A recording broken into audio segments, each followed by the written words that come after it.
ఒక వాల్మీకము నుండి శ్రీ వెంకటేశ్వరుడు ఆవిర్భవించాడు అన్న మాటకు అర్థం,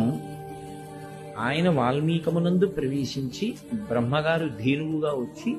ఆ పాలను విడిచిపెడుతున్నటువంటి సందర్భంలో అక్కడ ఉన్నటువంటి గోపాల బాలుడు విసిరినటువంటి ఆ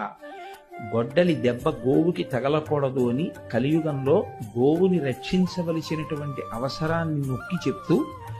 ఆయన ఉత్తర క్షణం ఆ వాల్మీకము నుండి బయటికి వచ్చి ఆ కుఠారము యొక్క దెబ్బ తాను స్వీకరించి గోవుని ఎంత జాగ్రత్తగా రక్షించవలసి ఉంటుందో లోకానికి నిరూపణం చేస్తూ బయటికి వచ్చినటువంటి అవతారం వెంకటేశ్వర అవతారం.